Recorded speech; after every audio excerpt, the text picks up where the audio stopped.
Let me tell you something that is going to fundamentally disturb you. Every single thing you believe about genius, about what it is, where it comes from, why some people have it and most people don't, is catastrophically, embarrassingly, dangerously wrong. You think genius is something you're born with.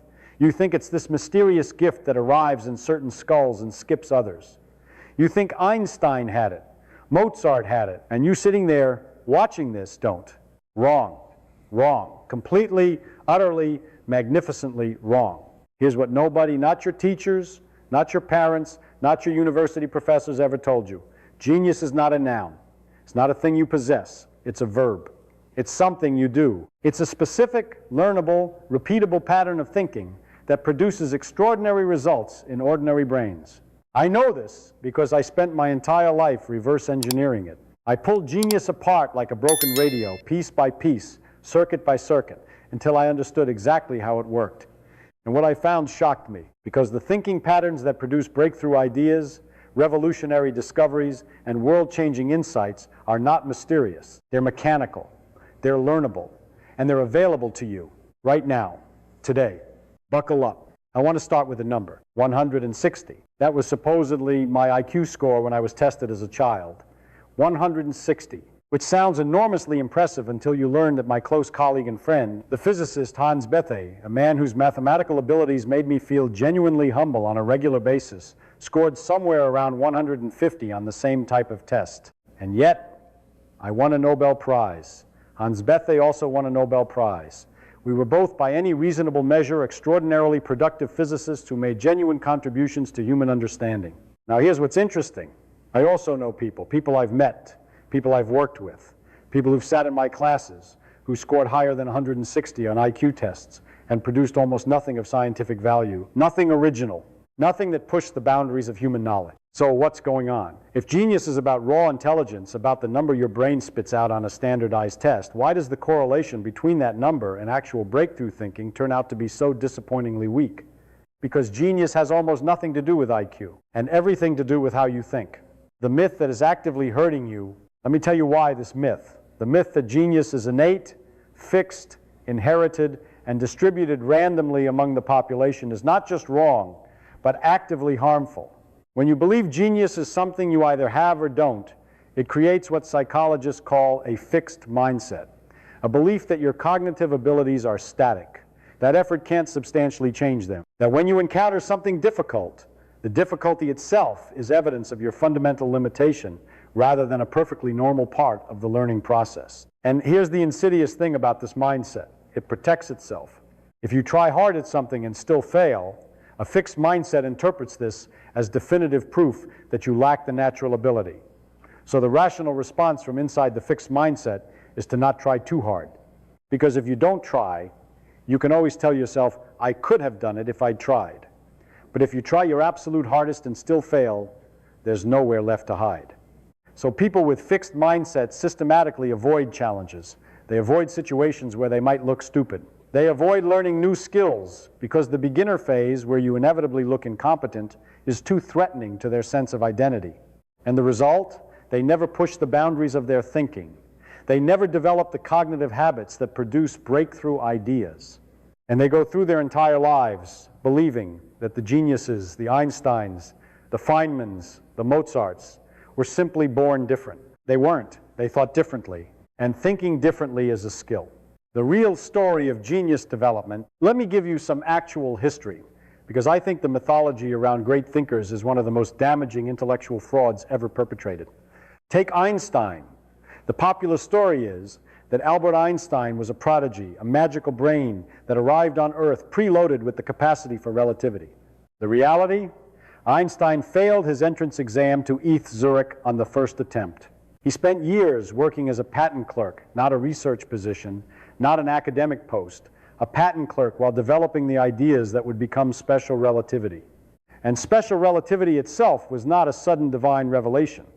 It was the product of 10 years of obsessive, focused thinking about one specific question. What would it look like to ride alongside a beam of light? 10 years. One question, relentless thought. Take Mozart. The story, a divine genius composing masterpieces at age 5. The reality, as musicologist Michael Morrison and others have documented, Mozart's early compositions, the ones he wrote as a child prodigy, were, by the standards of mature classical composition, fairly ordinary. His father heavily edited them. The genuinely great compositions came after approximately 10,000 hours of practice and musical study. Take me. I was a curious kid who grew up in far Rockaway. My father, not a scientist, not a professor, a uniformed salesman, taught me to look at the world with curiosity and to ask why. He spent my childhood walking me through nature, pointing at things, asking questions, encouraging me to think rather than to memorize answers. That early training in a way of thinking, not in any specific body of knowledge, but in a cognitive style, was the most important intellectual inheritance I ever received. Genius is cultivated. It is practiced. It is a habit of mind, not a feature of brain tissue. What genius brains actually do differently. Now, let's get specific, because I am a physicist and I don't deal in vague inspirational generalities. I want to know the mechanism. I want to understand how. So let me tell you what I've observed in myself. In the most brilliant people I've known in the history of scientific breakthroughs about how genius-level thinking actually differs from ordinary thinking. And there are, I've come to believe, 7 fundamental differences. Not mysterious differences, not differences in raw processing power, differences in approach, in habit, in method. Difference 1, they question the question. Most people, when confronted with a problem, immediately start trying to solve it. The problem arrives, and the brain shifts into solution generation mode. This feels productive. It feels like you're doing something useful. But there is a prior step that most people completely skip, and skipping it is the source of an enormous amount of wasted intellectual effort. Before solving the problem, ask whether you're solving the right problem. Einstein, I keep coming back to him because he was such a clear exemplar of this habit, famously said that if he had 1 hour to save the world, he'd spend 55 minutes defining the problem and 5 minutes finding the solution. This sounds like an exaggeration for effect, but it's not. It reflects a genuine insight about where most problem solving goes wrong. Most unsolvable problems are unsolvable because they're the wrong problems. They're framed incorrectly. They contain hidden assumptions that make them unnecessarily difficult or even logically impossible. When I was working on quantum electrodynamics, the work that eventually won me the Nobel Prize, the problem as it was conventionally framed, was producing mathematical infinities. The calculations kept spitting out infinite values that were physically meaningless. Most physicists were trying to find ways to handle these infinities mathematically. I stepped back and questioned the question, why were the infinities appearing? What assumptions built into the theory were generating them? The answer turned out to involve how we were defining the physical parameters of the electron in relation to its own electromagnetic field. The problem was solvable, but only after I questioned the framework that was generating it. Genius-level thinkers spend more time questioning the problem than ordinary thinkers do. This seems like it would make them slower. It makes them dramatically faster, because they don't spend months solving the wrong problem. Difference 2, they play with ideas. I've touched on this before, but I want to go deeper here because I think it's profoundly misunderstood. The word play sounds frivolous. It sounds like the opposite of serious intellectual work. In my experience, it is the foundation of serious intellectual work. What do I mean by playing with ideas? I mean approaching a concept the way a child approaches a new toy, turning it over, looking at it from different angles, asking, what happens if I do this? Without any predetermined notion of what the answer should be or what use it might serve. The physicist version of this is thought experiments. Einstein riding alongside a light beam, Schrödinger's unfortunate cat. My own mental experiments with electrons bouncing backward in time, which eventually contributed to the Feynman diagram formalism. Thought experiments are play. They're not rigorous mathematical proofs, they come before the proof. They're the imagination reaching out into the space of possibility, looking for a shape that feels right before the mathematics arrives to confirm or deny it. The habit of play of approaching problems with genuine, unjudged curiosity, of allowing yourself to consider ideas that seem ridiculous before evaluating whether they're ridiculous. This habit is essential to breakthrough thinking.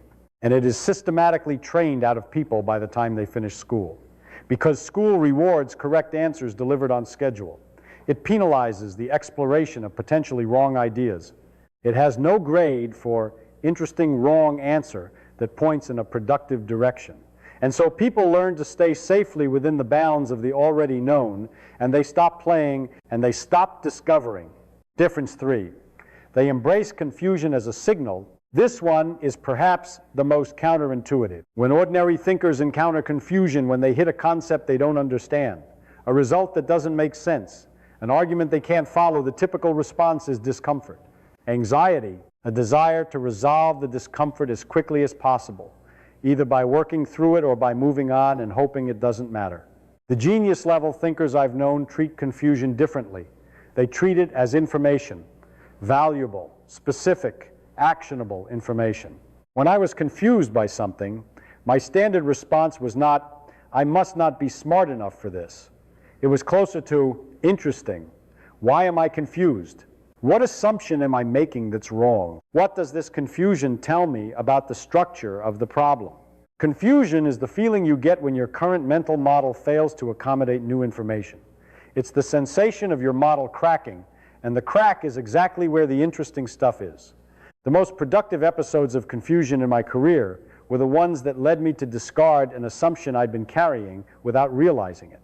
The confusion was the symptom. The hidden wrong assumption was the disease. And finding the disease was the breakthrough. Learn to love confusion.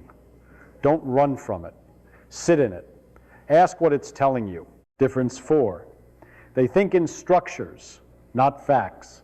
Here is perhaps the most important cognitive difference between how genius-level thinkers process information and how ordinary thinkers process information. Ordinary thinking collects facts. Genius thinking extracts structures. A fact is a specific, isolated piece of information. The boiling point of water is 100 degrees Celsius. Newton's second law says force equals mass times acceleration. The Battle of Hastings was in 1066. A structure is a pattern, a relationship between things, a principle that generates facts rather than just being one. The rate of change of any quantity is related to the forces acting on that quantity. This is not a fact, it's a structural insight that encompasses Newton's law, but also applies to population dynamics, chemical reactions, economic systems, and dozens of other domains. When you store knowledge as structures rather than facts, 3 extraordinary things happen. First, you need to store vastly less. One structural insight replaces hundreds of specific facts. Second, you can apply the structure to new situations automatically if you understand the structure of exponential growth.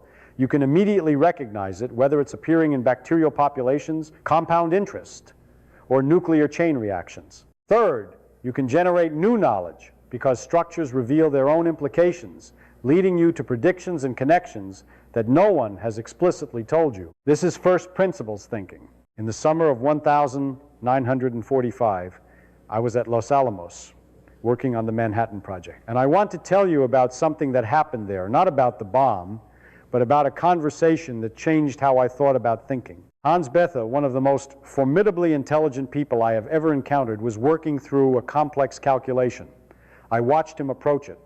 And what struck me was not the speed of his calculation or the breadth of his mathematical knowledge, though both were extraordinary. What struck me was where he started. He didn't start with the standard formulas. He didn't reach for the conventional approach. He went back all the way back to the most fundamental physical principles. He rebuilt the solution from the ground up, from first principles, as if no one had ever solved this type of problem before. The result was a solution that was not only correct but elegant, simple, clear. And it revealed a physical insight that the standard approach, which was basically a sophisticated form of calculation following, completely obscured. I watched Hans Bethe do this and I felt something shift in my own thinking. I had been approaching problems similarly but hadn't fully articulated to myself what I was doing or why it was different from the standard approach. That afternoon, I started calling it first principles thinking, and I've been teaching it and practicing it ever since.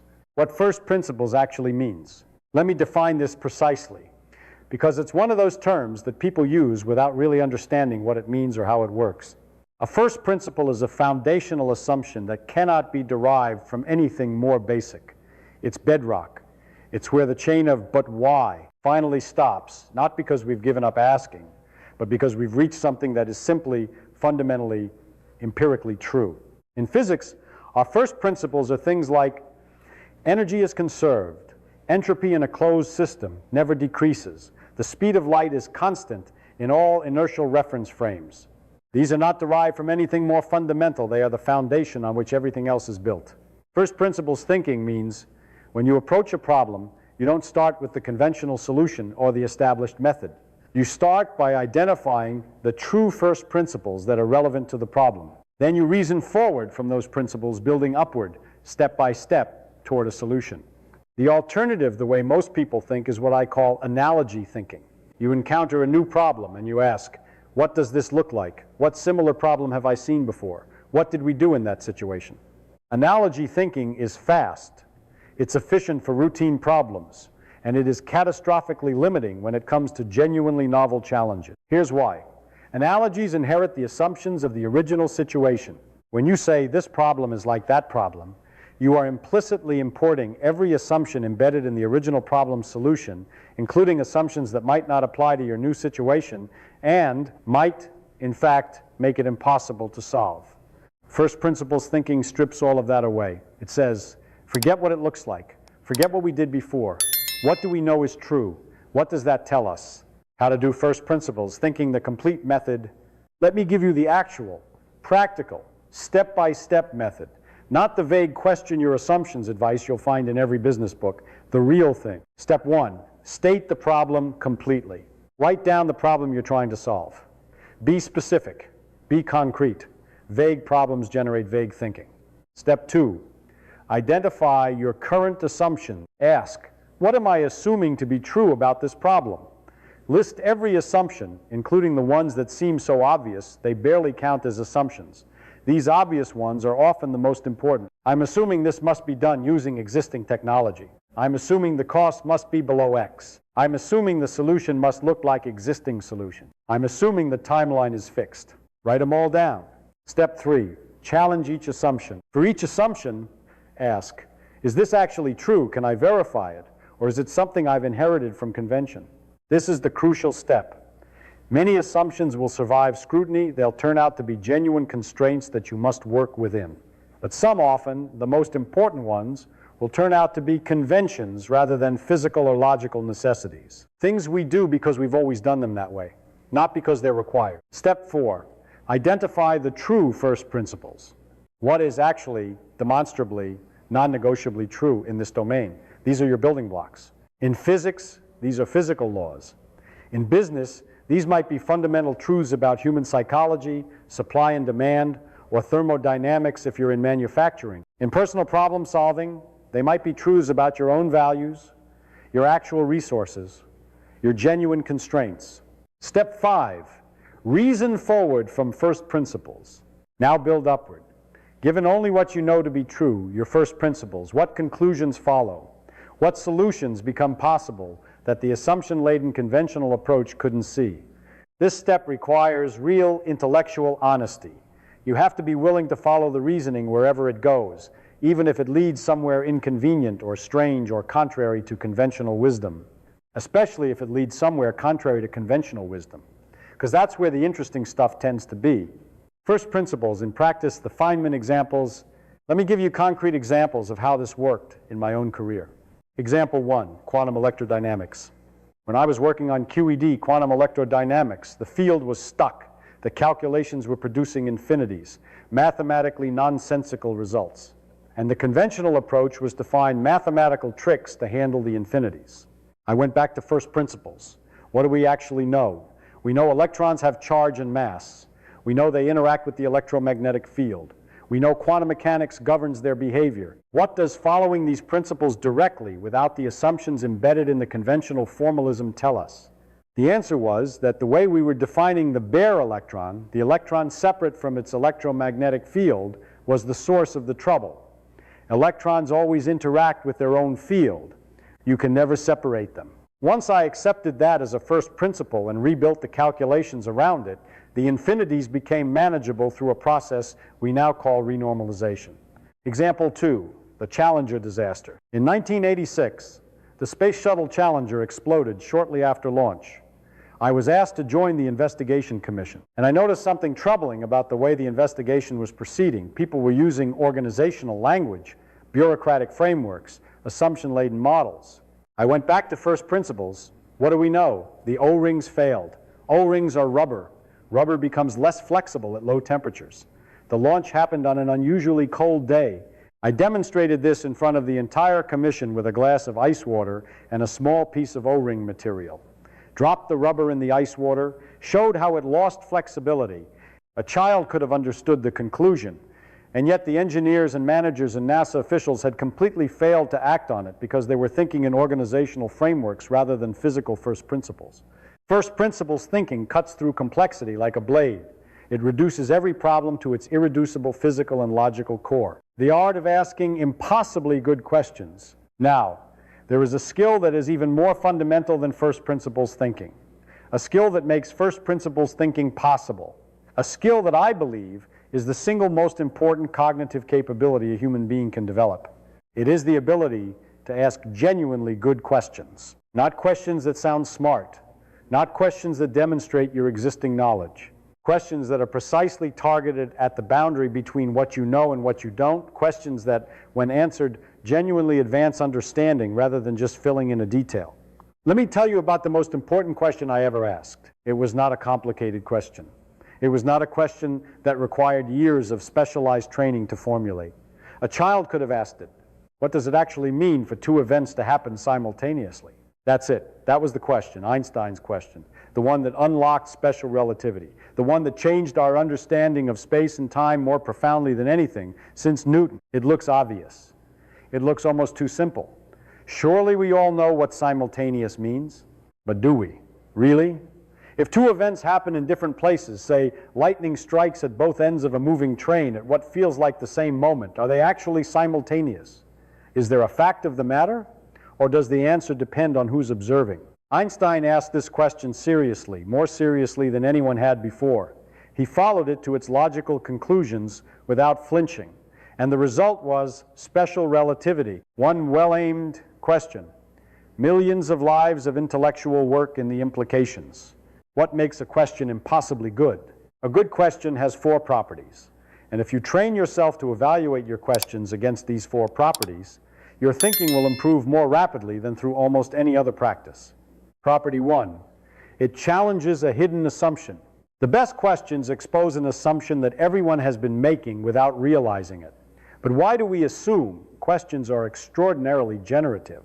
When Einstein asked what simultaneity means for observers in relative motion, he was challenging the hidden assumption that there is a universal, objective now, an assumption so deeply embedded in human intuition that most physicists of the day never thought to question it. Property 2, it is specific, not vague.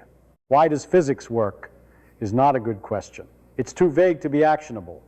Why does the mathematics of quantum mechanics predict physical outcomes with such extraordinary precision when the underlying interpretation is so unclear? That's a specific, productive question. It points in a direction. It tells you where to look. Property 3, it is at the right level. Questions that are too detailed get lost in specifics and miss the structural insight. Questions that are too general are impossible to make progress on. The art is finding the level of abstraction at which the question is simultaneously fundamental and tractable. This requires judgment, and judgment develops with practice. Property 4, it makes you uncomfortable. Good questions are often uncomfortable because they challenge things you've believed and perhaps built upon. If your question doesn't make you at least slightly nervous to pursue, if the potential answer doesn't threaten something, it's probably not pointing at anything very important. The questions that change fields are almost always questions that someone should have asked earlier but didn't because the answer was going to be disruptive. What if the Earth isn't at the center of the solar system? Was an uncomfortable question. What if matter is made of atoms? Was uncomfortable. What if space and time are not absolute? Very uncomfortable. Comfort is the enemy of discovery. The best questions produce discomfort. Learn to follow the discomfort rather than avoid it. Developing your question-asking muscle. Like every skill I've described, the ability to ask good questions improves with practice. And the practice is something you can do every single day with zero equipment in any domain. Here's my recommended practice. The 5 whys but done properly. Take any belief you hold about physics, about business, about yourself, about society. Ask, why is this true? Take the answer and ask, why is that true? Keep going until one of 3 things happens. You reach a genuine first principle, something empirically established and non-reducible. You find a gap in your knowledge that you should fill, or you discover an assumption that you've been carrying without realizing it. Do this every day. about something, anything. The topic doesn't matter. The practice of following the chain of why matters enormously. Here's a simple example. Why do I believe I'm not good at mathematics? Because I always struggled in math class. Why did I struggle in math class? Because I couldn't keep up with the pace and fell behind. Why couldn't I keep up with the pace? Because when I didn't understand something, we moved on before I could resolve my confusion. Why didn't I resolve my confusion? Because I didn't know the techniques for resolving confusion, and the system didn't provide them. Notice where we've arrived. We started with the belief, I am not good at mathematics. We ended at, the system didn't provide techniques for resolving confusion. These are completely different problems with completely different solutions. The first problem, not being good at math, might feel fixed and unchangeable. The second problem, not having learned the techniques for resolving mathematical confusion, is entirely solvable. That's what good questions do. They transform unsolvable problems into solvable ones by revealing the actual structure of the situation rather than the surface appearance. There's a phenomenon that every serious thinker eventually encounters. I've experienced it hundreds of times. Every physicist I've ever known has experienced it. And I suspect you've experienced it too, in whatever domain you think most deeply about. It's the mental block. You're working on a problem. You've been working on it for days, maybe weeks. You've tried every approach you can think of. You've applied every technique in your repertoire, and nothing. You're stuck. The problem sits in front of you, immovable, like a wall. And the longer you stare at it, the more solid the wall becomes. Now, conventional advice about mental blocks is almost entirely useless. Take a break. Sleep on it. Try thinking about it differently. These suggestions are not wrong exactly, but they're vague. They describe outcomes rather than mechanisms. Why does sleep help? How do you think about something differently? What's actually happening in the brain during a block? And what does that tell us about how to dissolve it? I want to give you the actual mechanism, because once you understand the mechanism, you have real control over the process. What a mental block actually is. A mental block is not a failure of intelligence. It is not evidence that you're not smart enough for the problem. A mental block is a cognitive rut. It's what happens when your brain has found one particular approach to a problem and is running that approach so repeatedly and so automatically that it can no longer easily access other approaches. The brain is an extraordinarily efficient pattern recognition machine. When it encounters a problem, it rapidly searches its existing pattern library for something that matches. When it finds a match or something close to a match, it runs the associated solution approach. This is why experienced problem solvers are often faster than novices. They have larger pattern libraries and can match more quickly. But efficiency has a cost. The same pattern matching process that makes experienced thinkers fast also makes them rigid. Once the brain has settled on an approach, once it has identified the pattern it thinks applies, it becomes increasingly difficult to step back and consider that the pattern might be wrong. This is the mental block, not stupidity, not limitation. The brain's efficiency mechanisms working against you. How to destroy a mental block. The Feynman method. Over my career, I developed several specific techniques for breaking out of mental blocks. Let me give you each one with the precision that actually makes it useful. Technique 1. The complete restatement. When you're stuck on a problem, your brain has internally represented that problem in a specific way. The representation itself is often part of the problem. It encodes assumptions that are blocking the solution. So the first technique is radical. Restate the problem completely from scratch in different words. Don't paraphrase the original statement. Don't rephrase it slightly. Describe the problem as if you were explaining it to someone who had never heard of it, using completely different language, different analogies, different conceptual frameworks. This forces your brain to access a different representation of the problem. And a different representation often reveals solution paths that the original representation made invisible. When I was stuck on a physics problem, I would sometimes restate it in the language of a different field entirely. What would this problem look like if it were a problem in fluid dynamics, in electrical circuits, in economics? The translation process forced me to identify what was essential about the problem, what was structure, and what was accidental, what was just the phrasing I'd gotten used to. Technique 2, work the boundary. Find the exact point where your understanding stops. Not approximately, exactly. Go through your understanding of the problem step by step. At each step, ask, am I certain about this or am I assuming it? The first point where you hit a genuine, I'm not sure, that's your boundary. That's where the block lives. Most people, when they're stuck, feel stuck on the whole problem. But the actual gap is almost always at one specific point, one assumption they haven't verified, one step in the reasoning they haven't fully worked through. Find it with precision. Technique 3, deliberate environmental disruption. This sounds strange, but bear with me, because there's a real neurological mechanism behind it. Your thinking patterns are partly associated with your physical environment. The same chair, the same desk, the same surroundings create a context that your brain associates with the same cognitive patterns, including the patterns that are keeping you stuck. Change the environment dramatically. Go outside. Move to a completely different location. Change the time of day you work on the problem. Go to a museum, a park, a loud cafe if you normally work in silence. The environmental change disrupts the contextual cues that are activating your stuck patterns. It creates space for different neural pathways to activate. This is not mysticism, it's basic associative psychology. I did some of my best thinking in topless bars in Pasadena. Not because there was anything intellectually stimulating about the environment, quite the opposite. But the complete dissimilarity from my usual working environment, combined with something just engaging enough to occupy my social monitoring brain, left a particular kind of quiet cognitive space that was unusually productive for difficult problems. Technique 4, sleep but strategically. Sleep on it is actually good advice, but the mechanism matters. The brain, during REM sleep, runs a process of memory, consolidation, and pattern reorganization. It takes the day's experiences and problems and tries to integrate them with existing knowledge. It makes connections that the conscious mind, focused on specific approaches, often misses. The key is how you set up the problem before sleep. Spend 20 minutes with the problem immediately before sleeping, not grinding on it, but holding it lightly, reviewing what you know, where you're stuck, what you've tried, then let go and sleep.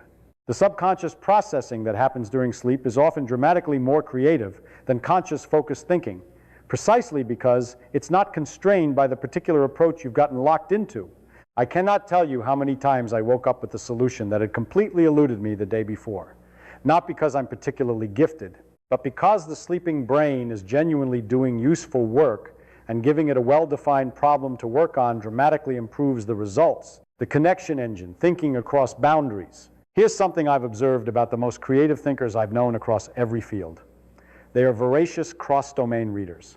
They don't just read in their specialty. They read biology, history, economics, art criticism, poetry, engineering manuals, music theory. They collect ideas the way some people collect objects with indiscriminate enthusiasm and a vague but persistent sense that everything might eventually be useful for something. And they are right, because here is the deep truth about breakthrough ideas. They are almost never generated by going deeper within a single domain. They are generated by importing the structure from one domain into another. Let me give you a concrete example from the history of science. The theory of evolution, Darwin's great insight, was directly inspired by Malthus's economics. Malthus had described how populations grow exponentially, but resources grow linearly, creating inevitable competition for survival. Darwin read Malthus and immediately recognized the same structure operating in nature. The mechanism of natural selection, the idea that differential survival in competition creates adaptation, was a direct import from economic thinking into biology. Darwin's genius was not the originality of the mechanism. The mechanism existed in economics. His genius was recognizing that the same structure operated in the biological world and having the courage to follow that recognition to its full conclusion. This pattern repeats endlessly in the history of breakthrough ideas. Information theory was built on thermodynamics. Game theory was built on the mathematics of military strategy. Fractals were discovered by applying self-similar mathematical structures to physical phenomena. The DNA double helix was solved partly through X-ray crystallography techniques developed in physics. The connections are the breakthroughs, and you find the connections by having a wide enough knowledge base that they can appear. How to build your connection engine? Here is the practical method for developing this capacity for cross-domain thinking. Step 1, maintain a curiosity portfolio. Actively maintain interest in at least 5 fields completely outside your primary domain. Not casual interest, genuine, regular, organized engagement. Read the serious books.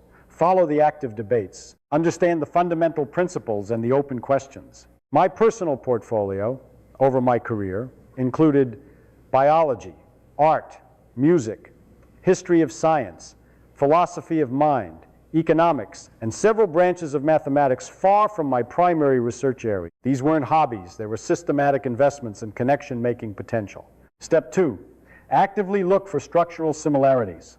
When you learn something in any domain, ask, where else does this structure appear? Not the surface features the deep structure, the mathematical relationship, the logical pattern, the causal mechanism. Exponential growth appears in biology, physics, economics, information theory, and epidemiology. The principle of least action appears in optics, mechanics, electrodynamics, and quantum mechanics. Feedback loops appear in thermostats, ecosystems, economies, and neural networks. These cross-domain appearances of the same structure are not coincidences. They're telling you something profound about the underlying architecture of reality. Step 3, maintain an idea journal. Write down every interesting connection you notice, immediately. Don't trust your memory. Ideas are slippery, and the ones that feel obvious when you have them often vanish completely within hours. I kept notebooks throughout my career. Not research notebooks, connection notebooks. Random observations, interesting analogies, possible structural similarities between things I'd read in different fields.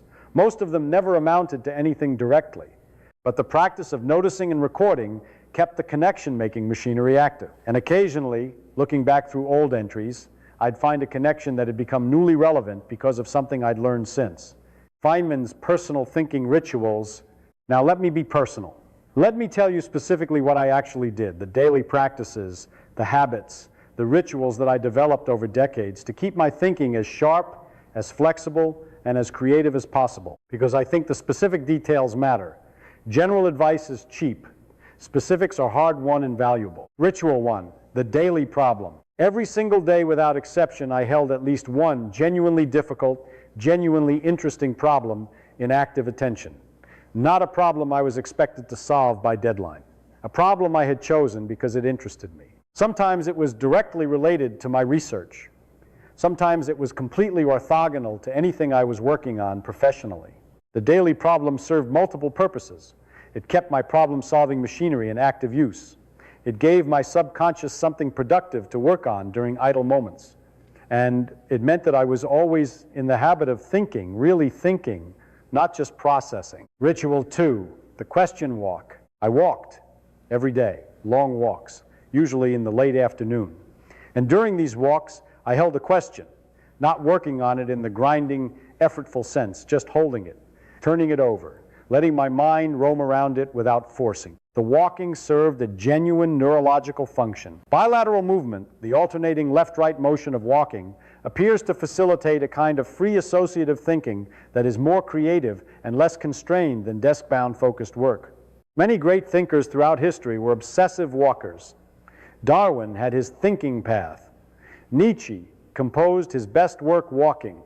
Aristotle taught while walking. I'm not suggesting a mystical connection between walking and genius. I'm suggesting a practical, mechanistic one. Walking occupies just enough of the brain's attention to prevent obsessive fixation on one approach while leaving enough cognitive capacity for genuine creative thought. Ritual 3, teaching as thinking. I've mentioned this before, but I want to emphasize it here in the context of thinking rather than learning. I use teaching not just as a way to help students, but as a thinking tool for myself.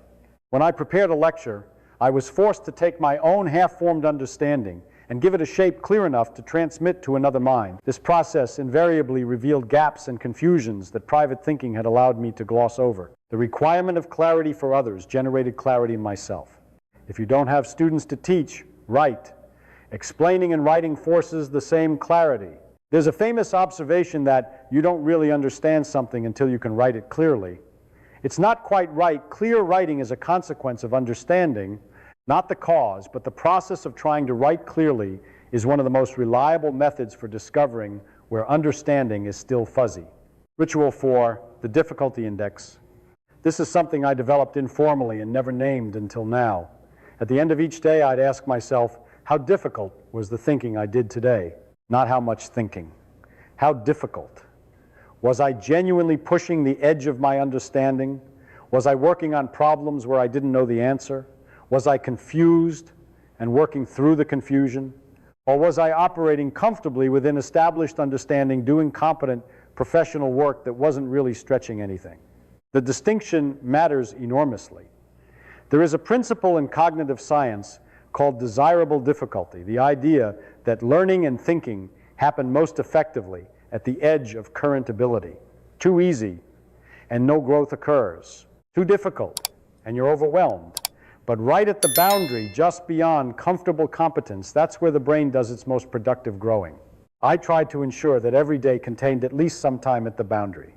Some time where I was genuinely uncertain, genuinely stretching, genuinely thinking at the edge of what I could do. The days when I stayed too comfortable in familiar territory, I could feel it.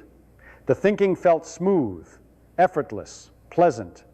And those were, reliably, the days I made the least progress. I want to tell you about a man I'll call Dr. X. I knew him at Caltech. Brilliant man, truly brilliant in the technical sense. His mathematical abilities were extraordinary. He could solve problems that made the rest of us slow down and stare. He understood the literature in his field better than almost anyone alive. And he never in his entire career produced a single original insight of any significance. He published papers, many papers, good papers, technically excellent papers, but they were papers that extended existing work, refined existing results, confirmed existing predictions. Nothing that cracked open a new door. Nothing that changed how the rest of us understood the world. Why? I thought about this for years. And eventually I came to a conclusion that I think is one of the most important insights about creative thinking that I've ever developed. Dr. X was destroyed by his own certainty. He knew too well what was true and what wasn't.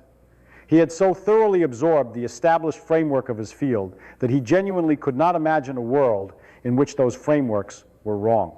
When he encountered evidence that didn't fit, he found ways to accommodate it within the existing structure. When he heard unconventional ideas, his immediate automatic response was to identify everything wrong with them. He was, in a word, closed. And a closed mind, no matter how brilliant, no matter how technically capable, cannot produce genuinely new ideas, because new ideas, by definition, come from outside the existing framework. And a mind that cannot step outside the existing framework cannot receive them. The enemies of genius thinking. Let me now give you a comprehensive account of the cognitive patterns and habits that most reliably kill breakthrough thinking. These are the enemies. Know them. Recognize them in yourself. Fight them. Enemy one, the need to be right. This is the most fundamental enemy, the deepest, the hardest to root out. Human beings have a powerful psychological drive to be right, to have correct beliefs, to not be wrong. This drive is deeply tied to identity we feel, at some primitive level, that being wrong means being stupid, and being stupid means being inferior, and being inferior means being excluded from the group. This drive is understandable.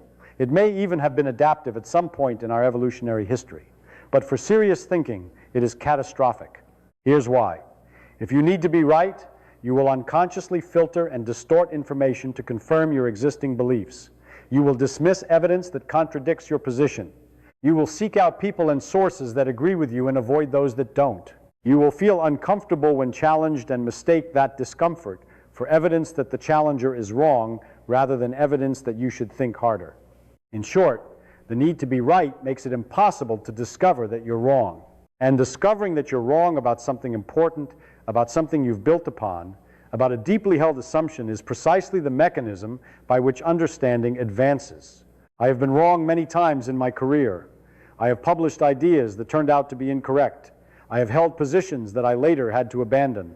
And every single one of those experiences of being wrong taught me more than 10 experiences of being right. Because when you're right, you've confirmed what you already knew. When you're wrong in an interesting way, you found the edge of something. You found where the map doesn't match the territory. That's valuable. Cultivate the ability to be enthusiastically wrong, to say, oh, I was wrong about that. How interesting. What does it mean? Rather than, I was wrong. That's impossible. Let me find a way to explain why I'm actually right. Enemy two, expertise. Arrogance. There is a particular form of closed-mindedness that afflicts people who have achieved genuine mastery in a field. I've seen it in physicists, biologists, economists, philosophers, artists. I've felt it in myself. It goes like this. You have worked very hard for a very long time to develop genuine expertise. You know the field more deeply than most people on earth. And so when someone raises an idea that seems wrong to you, when something contradicts your expert intuition, you trust your expert intuition. This is reasonable. Expert intuition is a real thing. It represents the distilled pattern recognition of thousands of hours of experience. It is not to be dismissed lightly. But expert intuition is also a reflection of the existing framework of your field. It is calibrated to what has been true in the past, in the contexts you've experienced. When the world changes, when a genuinely new situation arises that the existing framework doesn't fully capture, expert intuition becomes a liability. It tells you the new situation is like the old situations. It fights the recognition of genuine novelty.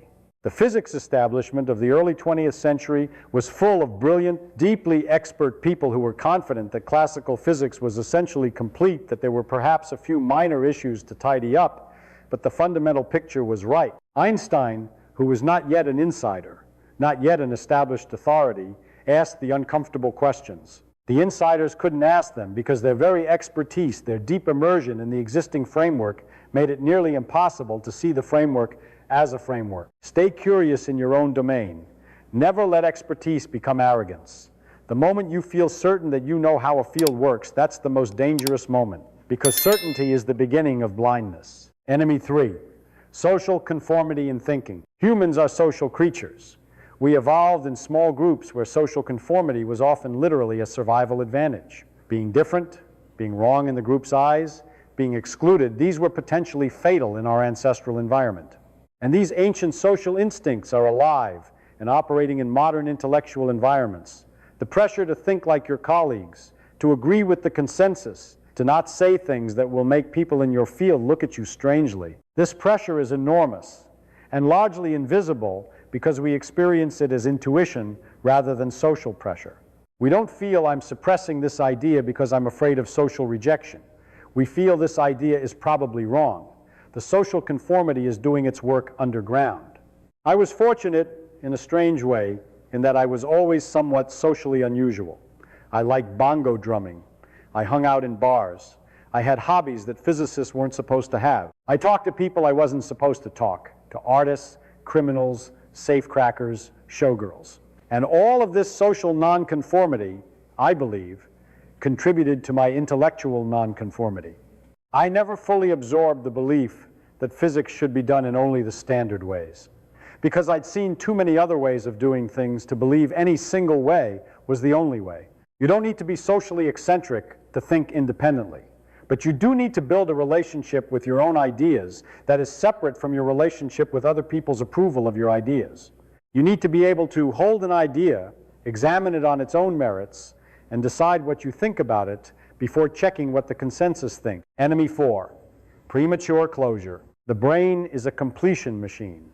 It hates unresolved questions. It feels uncomfortable with ambiguity and uncertainty and actively works to resolve them, often by accepting the first plausible answer rather than the best answer. This is premature closure, and it cuts off the exploratory process before it has produced the best possible thinking. Here is where the insight lives, between the first plausible answer and the best answer. The first plausible answer is often wrong, or partly wrong, or true but incomplete. The best answer usually requires staying with the discomfort of not knowing for longer than feels comfortable. Train yourself to ask, every time you feel you've found an answer, is this the best answer or just the first one? Then generate at least 2 alternative answers. Compare them, follow each one to its implications. This deliberate multiplying of hypotheses prevents premature closure and dramatically improves the quality of thinking. Building your genius operating system. We've covered a tremendous amount of ground in this series. The myth of fixed intelligence, how genius-level thinkers actually think. First principles, good questions, mental blocks, cross-domain connection, daily rituals. The enemies of creative thought. Let me now give you the integrated system, the complete practical architecture that you can implement starting today to transform how your brain operates. Layer 1, foundational beliefs. The first layer is mindset, and I know mindset sounds like self-help filler, but hear me out because I mean something very specific. You need to genuinely believe, not just intellectually acknowledge, but actually believe three things. First, intelligence is not fixed. Your current cognitive capabilities are a starting point, not a ceiling. They are the result of your thinking habits to date, and they will change as your thinking habits change. Second, confusion is information, not failure. Every time you're confused, you've located a gap in your model. That's valuable. Treat it as data. Third, being wrong is not shameful, it's productive. The goal is not to be right. The goal is to understand. And understanding advances through the recognition and correction of errors. These beliefs need to be operational. They need to actually change your behavior when you encounter difficulty, confusion, and being wrong. That's the test. Not what you say when things are easy, but what you do when things are hard. Layer 2, daily practices. Layer 2 is the daily discipline. The practices that, done consistently over weeks and months and years, build the cognitive machinery of genius-level thinking. Morning, choose your daily problem. Write it down. Spend 10 minutes with it before you look at email, before you engage with the world's demands. Let it be the first serious cognitive activity of the day. Throughout the day, practice the 5 whys on something. Question 1, assumption in something you believe or something you encounter. Look for one cross-domain connection. These don't need to be long. 5 minutes of genuine engagement is worth more than an hour of going through the motions. Afternoon, walk, or do something physical that occupies the body without demanding focused cognitive attention. Let the morning's thinking percolate. Evening, write anything. What you learned, what confused you, what connections you noticed, what questions arose. The act of writing produces clarity that thinking alone does not. And the cumulative record is extraordinarily valuable, a growing document of your developing understanding. Layer 3, the problem portfolio. Maintain, at any given time, a portfolio of problems at different levels of difficulty and in different domains. Some problems should be in your area of expertise where you have the background to make real progress, but the genuine challenge remains. Some problems should be at the edge of your knowledge, requiring you to learn new things in order to engage with them seriously. Some problems should be completely outside your domain wildcards that force genuinely fresh thinking. The purpose of this portfolio is to ensure that your thinking never becomes entirely routine. The expert domain problems use your existing machinery. The edge of knowledge problems expand the machinery. The outside domain problems stress test and strengthen the machinery by applying it in unfamiliar territory. Layer 4, the social architecture. This one is often overlooked, but I believe it's crucial. The quality of your thinking is profoundly influenced by who you think with and who you expose your thinking to. Surround yourself primarily with people who think similarly to you, who share all your assumptions and frameworks, and your thinking will calcify. Surround yourself with genuinely different thinkers, people from different fields, different backgrounds, different intellectual traditions, and the friction will keep your thinking alive. I sought out unconventional people throughout my career, not just physicists, artists, biologists, writers, engineers. I loved conversations that made me uncomfortable because they came from a completely different place. Those conversations were consistently more generative than the conversations where everyone agreed. Find your uncomfortable conversations. Seek out the people who will challenge your assumptions with genuine knowledge and genuine alternative perspectives. Not argument for its own sake, substantive engagement with genuine alternatives. The ultimate truth about genius. And now, after all of this, after everything we've covered across 4 parts of this conversation, I want to give you the thing underneath everything else. The deepest truth, the one that I think matters most. Genius is not a state you achieve and then possess. It is not a destination. It is a direction. It is the direction of ever deeper curiosity, ever more honest questioning, ever greater willingness to be wrong, to be confused, to not know, ever more disciplined habits of thought, ever wider ranges of reading and connection making, ever more genuine engagement with the most difficult and interesting questions you can find. Nobody arrives at genius. The greatest thinkers in human history, Einstein, Newton, Darwin, Curie, Turing, they were not people who had finished thinking. They were people who never stopped, who pushed further every day, who found the boundary of their current understanding and leaned into it, not away from it. The day you feel you've understood enough, the day you feel genuinely comfortable and certain about how things work, that's the day you stop thinking like a genius and start thinking like a bureaucrat. Stay uncomfortable. Stay curious. Stay wrong enough to keep learning. I spent my entire life this way. Not because I was naturally brilliant, though I had gifts, as everyone does, but because I found very early that the world was incomprehensibly interesting, that every answer opened 10 new questions, that there was no bottom to the depth of any subject I cared to pursue. And that discovery, that genuine understanding is always deeper than current understanding, always richer, always more beautiful and more strange. That discovery is not a burden. It is the greatest gift the universe offers to a curious mind. Go receive it. The first principle is that you must not fool yourself, and you are the easiest person to fool. I'm Richard Feynman. Keep asking why.